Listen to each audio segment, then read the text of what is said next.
नमस्कार दोस्तों, मैं सतपाल सिंह स्वागत करता हूं आप सभी का आपके अपने यूट्यूब चैनल तर्कशील पंजाब एजुकेशन खोबन पर। आज हम आपके सामने राष्ट्रपति जो टॉपिक चल रहा था हमारा, उसके अंदर हमने पिछले लेक्चर में हमने छोड़ा था जो उसकी वीटोस पावर है उसके ऊपर डिस्कशन करनी हमारी बाकी थी। और आज वही हम जो उसकी वीटोस पावर हैं उसके ऊपर हम आज बात करेंगे। ठीक है, तो उसके अंदर 4 प्रकार की वीटो पावर हमने बताई थी और उन 4 प्रकार की वीटो पावर्स के अंदर हम सबसे पहली उसकी वीटो पावर जो है वो पढ़ने जा रहे हैं, जिसको अत्यंतिक वीटो बोलते हैं। अत्यंतिक वीटो मीन्स एब्सोल्यूट वीटो। देखो, इसमें क्या होता है, राष्ट्रपति संसद द्वारा पारित किसी भी विधेयक को अपने पास सुरक्षित रख सकता है। ऐसा करने करने से वह विधेयक अधिनियम नहीं बन पाता, वो कानून नहीं बन पाएगा। इसका यूज़ राष्ट्रपति 2 मामलों में कर सकता है। गैर सरकारी सदस्य द्वारा प्रस्तुत विधेयक, अर्थात वह व्यक्ति जो संसद का मंत्री ना हो, सदस्य चाहे वो संसद का हो।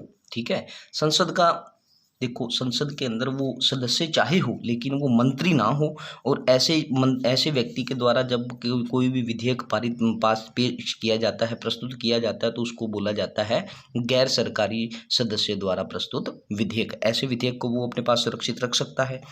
दूसरा क्या है, जब विधेयक पारित हो जाए और राष्ट्रपति के पास अनुमति के लिए भेजा गया हो और उसके पीछे से मंत्रिमंडल भंग हो जाए या त्यागपत्र दे दे और नया मंत्रिमंडल उस विधेयक पर अपनी सहमति ना दे, और तो राष्ट्रपति क्या है, उस विधेयक को अपने पास सुरक्षित रख सकता है। तो दोनों कंडीशन आपने जानी, मैं दोबारा से बता दूं। पहली बात, किन मामलों में वो एब्सोल्यूट वीटो का पावर यूज़ कर सकता है। तो एब्सोल्यूट वीटो का यूज़ जो है राष्ट्रपति किस मामले में करेगा, तो पहला है भी जो हमारा जो गैर सरकारी सदस्य होते हैं। गैर सरकारी सदस्य उन सदस्यों को बोला जाता है जो संसद के सदस्य तो होते हैं लेकिन वो किसी मंत्री पद पर नहीं होते। ठीक है, तो उनके द्वारा जब भी कोई विधेयक प्रस्तुत किया जाएगा तो उसको बोला जाएगा गैर सरकारी सदस्य द्वारा प्रस्तुत विधेयक, और उस विधेयक को वो अपने पास सुरक्षित रख सकता है। और दूसरा, जब विधेयक क्या है पारित हो जाए और राष्ट्रपति के पास साइन होने के लिए, अनुमति के लिए भेजा गया और पीछे से क्या है मंत्रिमंडल भंग हो जाए या मंत्रिमंडल त्यागपत्र दे दे, तो क्या है, नया मंत्रिमंडल जो बनकर आया है वो मंत्रिमंडल क्या करे, उस विधेयक को स्वीकृति ना दे, तो राष्ट्रपति अपने पास उस विधेयक को सुरक्षित जो है वो रख सकता है। ठीक है, अब देखो इसकी एक एग्जाम्पल बता देता हूँ मैं आपको। डॉक्टर राजेंद्र प्रसाद ने क्या है, पेप्सो विधेयक पर क्या है अपना निर्णय जो है वो सुरक्षित रख लिया था 1954 में। पेप्सो का मतलब होता है Patiala east Punjab state union. 8 रियासतों का ये संघ था और इसके लिए क्या है, सदस्यों के भत्ते और पेंशन से संबंधित ये जो एक विधेयक था, इस विधेयक पर क्या है उन्होंने अपना जो है ये वीटो पावर यूज़ की थी। असल में क्या हुआ था, अभी जब पंजाब के इस पेप्सू के अंदर जब राष्ट्रपति शासन लगा हुआ था तो उसके अंदर एक विधेयक पारित किया गया और बाद में राष्ट्रपति शासन हट गया था। तो क्या हुआ था, फिर वो जो विधेयक पारित किया गया था उसको क्या है उन्होंने अपने पास सुरक्षित रख लिया था। किसी भी प्रकार का निर्णय जो था वो राष्ट्रपति ने नहीं दिया था। ठीक है, ये इसके अंदर बात हुई। अगला है हमारा पेप्सू विधेयक। इस पे द्वारा मैं इसकी देखो ध्यान से। पेप्सू विधेयक जब पारित किया गया था तो उस समय क्या है, पेप्सू राज्य में राष्ट्रपति शासन लगा हुआ था, ये बात मैंने पहले ही बता दी। तो क्या है, बाद में इसको हट गया और राष्ट्रपति ने अपने पास विधेयक को सुरक्षित रख लिया था। ठीक है, ये बात हमने अभी बात कर दी। 1991 में क्या हुआ था, राष्ट्रपति वेंकटरमन ने संसद के सदस्यों और संसद के सदस्य वेतन विधेयक को क्या है अपने पास रख लिया था। ये उन्होंने एब्सोल्यूट वीटो के द्वारा ही किया था।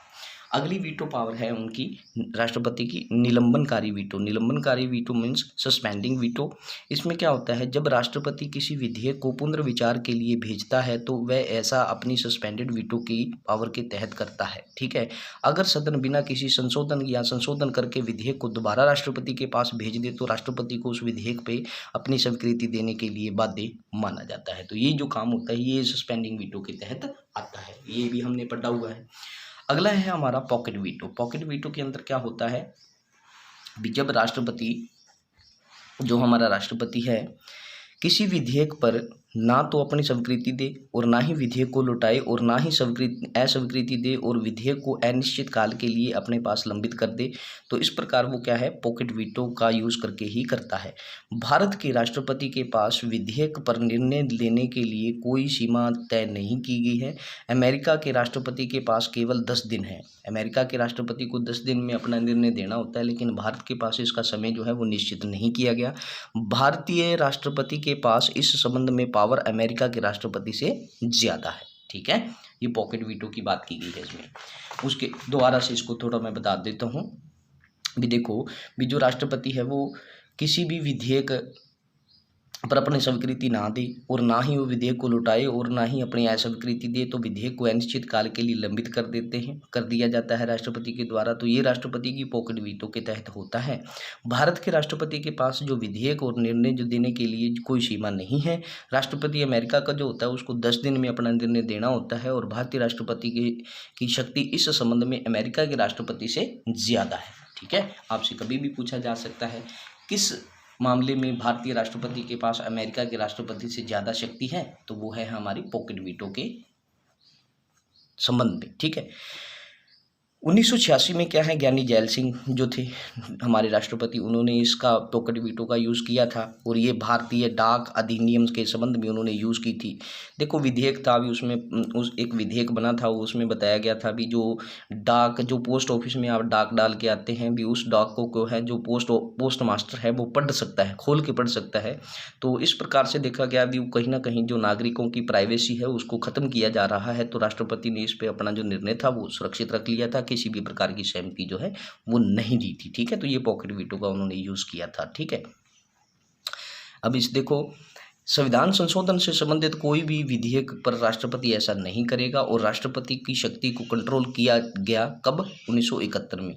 राष्ट्रपति की जो पॉकेट वीटो है उसकी शक्तियां जो है वो कम कर दी गई थी 1971 में। ठीक है, दूसरा है राज्य विधायिका पर राष्ट्रपति की वीटो। राज्य के अंदर देखो, राज्य के अंदर क्या है, विधान पालिका या विधानमंडल होता है। ठीक है, विधानमंडल होता है, उसके अंदर विधानसभा होती है जिसमें एमएलए होते हैं, निम्न सदन है, विधान परिषद 7 राज्यों में है, ये बड़ा सदन है, उच्च सदन, निम्न सदन, ये कंडीशन, ये जो स्ट्रक्चर होता है राज्य के अंदर। राज्य में कोई भी विधेयक तब अधिनियम बनेगा जब राज्यपाल तथा राष्ट्रपति अपनी स्वीकृति दे देते हैं। जब विधेयक आर्टिकल 200 के तहत राज्यपाल के पास भेजा जाएगा तो राज्यपाल क्या करेगा, उस पर अपनी स्वीकृति दे सकता है, स्वीकृति सुरक्षित रख सकता है, पुनर्विचार हेतु विधानमंडल को लौटा सकता है, राष्ट्रपति की राय और विचार के लिए आरक्षित कर सकता है। अब राष्ट्रपति के विचार के लिए और उसके विचार के लिए और राय के लिए राज्यपाल ने क्या किया है, उस विधेयक को आरक्षित कर दिया है। अब जो आरक्षित किया गया है, आरक्षित विधेयक पर राष्ट्रपति के पास 3 विकल्प हैं। वो स्वीकृति दे भी सकता है, स्वीकृति सुरक्षित भी रख सकता है और राज्यपाल को निर्देश दे सकता है कि वो विधेयक को पुनर्विचार के लिए लौटा दे। और वो दोबारा विधेयक अगर राष्ट्रपति के पास पहुंचे तो राष्ट्रपति अपनी सहमति देने के लिए बाध्य इसमें नहीं रहता, इसमें बाध्य नहीं है। भी दोबारा से देखो, जो भी विधेयक था, जिस विधेयक ने क्या है, राज्यपाल के पास गया, राज्य विधानमंडल में कोई भी विधेयक आया तो वो राज्यपाल के पास गया, पास होने के लिए राज्यपाल क्या करेगा, उस पर स्वीकृति दे सकता है, उस पर सुरक्षित भी रख सकता है, अपने स्वीकृति को पुनर्विचार के लिए लौटा सकता है और राष्ट्रपति की राय के लिए उसको आरक्षित भी रख सकता है। जब वो राष्ट्रपति की राय के लिए आरक्षित रखेगा तो राष्ट्रपति उस पर क्या करेगा, उसके पास 3 विकल्प है। राष्ट्रपति उसको सहमति भी दे सकता है, स्वीकृति, और उसको सुरक्षित भी रख सकता है। और दूसरा क्या है, उस विधेयक को पुनर्विचार के लिए बोल सकता है राज्यपाल को भी, आप दोबारा से उनको पुनर्विचार के लिए लौटा दो। लेकिन पुनर्विचार करने के बाद भी अगर राष्ट्रपति के पास वो दोबारा आ जाए तो राष्ट्रपति उस पर अपनी सहमति देने के लिए बाध्य नहीं है, उसको राष्ट्रपति को मजबूर नहीं किया जा सकता। ठीक है, अब है राष्ट्रपति का अध्यादेश जारी करना। आर्टिकल नंबर 123 के अंदर अध्यादेश का वर्णन जो है हमें मिलता है। संसद द्वारा बनाए गए कानून की तरह ही अध्यादेश की पावर होती है। अध्यादेश जारी करना, जब संसद का संसद के किसी एक सदन या दोनों सदनों में स्तर ना चल रहा हो तो क्या है, राष्ट्रपति अध्यादेश जारी करेगा। मतलब वो राष्ट्रपति को लगे भी कोई ऐसी स्थिति आन पड़ी है जब स्तर तो चल नहीं रहा तो लेकिन कानून बनाना जरूरी है, तो वो अध्यादेश जारी करेगा इस कंडीशन में। ठीक है, अध्यादेश जारी ऐसी कंडीशन में जहाँ पे तत्काल कार्रवाई करना जो है जरूरी हो। ठीक है, समझ गए होंगे आप। अध्यादेश सिर्फ उन मुद्दों पर ही जारी किया जा सकता है जिस पर संसद को कानून बनाने का अधिकार हो। बड़ी अहम लाइन है, काफ़ी इंपॉर्टेंट है। राष्ट्रपति अध्यादेश किस पे जारी कर सकता है, तो वो उस विषय पर ही का जारी करेगा जिस पे क्या है कि संसद को कानून बनाने का अधिकार जो है होता है। जब संसद का स्तर ना चल रहा हो तो अध्यादेश जारी किया जाएगा। जब सदन का स्तर शुरू हो और पहली बैठक में अध्यादेश पर विचार किया जाएगा। जब अध्यादेश जारी किया जाएगा तो फिर बाद में क्या है, जब सदन का स्तर शुरू होगा तो पहली बैठक में ही अध्यादेश पर विचार किया जाएगा। और क्या होगा उसके बाद, जो संसद है, देखो भी जो संसद है, अगर संसद को अध्यादेश जरूरी लगे भी, संसद को अध्यादेश लगे भी हाँ ये जरूरी है, तो वो क्या है उसको कानून का रूप दे देगी, कानून का रूप दिया जा सकता है। अगर संसद के स्तर शुरू होने पर पृथक बैठक में अध्यादेश पर कोई विचार ना हो तो सदन या संसद की अगली बैठक के 6 हफ्तों बाद वो अध्यादेश अपने आप समाप्त जो हो जाएगा। ठीक है, पहली बात भी, जब अध्यादेश जारी होगा तो सदन का अगर स्तर शुरू होगा तो उस स्तर में क्या है बात की जाएगी पहली बैठक में, और अगर संसद को लगे भी हाँ ये जरूरी है तो वो कानून बना देगी। अगर उस पर पहली बैठक में विचार ना हो तो अगली बैठक में जब वो अगली बैठक जब शुरू होती है तो उस बैठक के बाद क्या है 6 हफ्तों के बाद वो अध्यादेश अपने आप जो है समाप्त हो जाता है। और अध्यादेश की मैक्सिमम अवधि कितनी हो सकती है, तो वो हो सकती है 6 मंथ, और मिनिमम अवधि जो है वो कितनी हो सकती है, तो वो हो सकती है 6 वीक, अगर संसद मंजूरी ना दे तो। ठीक है, ये हुआ हमारा अध्यादेश जारी करने की जो शक्ति है। आर्टिकल नंबर 352 में वर्णित आपातकाल से कोई भी इसका संबंध जो है वो नहीं है, आपातकाल से इसका कोई संबंध नहीं है। ठीक है, भी कुछ किसी भी कंडीशन हो सकती है, राष्ट्रपति को अध्यादेश जारी करना पड़ सकता है। अब 352 के तहत नहीं है ऐसा कहूँ, 352 में भी कर सकता है, लेकिन वो क्या है भी कुछ ऐसी कंडीशंस हैं जो आर्टिकल 352 में नहीं आती, वो फिर भी राष्ट्रपति अध्यादेश जारी कर सकता है। राष्ट्रपति युद्ध, बाहरी आक्रमण, सशस्त्र विद्रोह ना होने की स्थिति पर भी अध्यादेश जारी कर सकता है। ये वो वाली कंडीशंस हैं जहाँ पे वो ये तो उसमें आपातकाल में आ जाती हैं, जैसे हम बात कर रहे थे। तो क्या है यहाँ पे तो अध्यादेश जो है वो जारी होते ही होते हैं, लेकिन क्या है कुछ ऐसी कंडीशंस होती हैं जो इनको छोड़कर भी क्या है कुछ कंडीशंस बनती हैं जिन पर राष्ट्रपति अध्यादेश जो है जारी कर सकता है। अब राष्ट्रपति से जुड़े हुए जितने भी आर्टिकल्स हैं ना, उनको याद करने की मैं आपको ट्रिक बता देता हूँ। उस ट्रिक से हम सारे के सारे क्या है कर लेंगे। जैसे एक लड़की ने अपने दोस्त प्रेम, ठीक है, एक लड़की ने अपने दोस्त प्रेम है, प्रेम को मैंने ऐसे लिखा है PRWM, आप भी ऐसे लिख लेना, वैसे तो नाम तो ये है लेकिन आपने ऐसे लिखना है।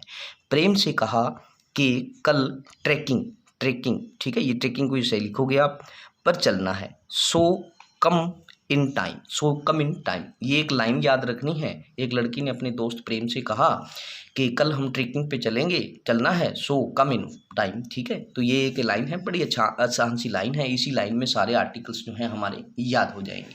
देखो, लिखना आपने प्रेम को ऐसे है और ट्रैकिंग को लिखना है TRE की। ठीक है, PR से आ गया हमारा प्रेसिडेंट का क्या है, president of India, article number 52 में है।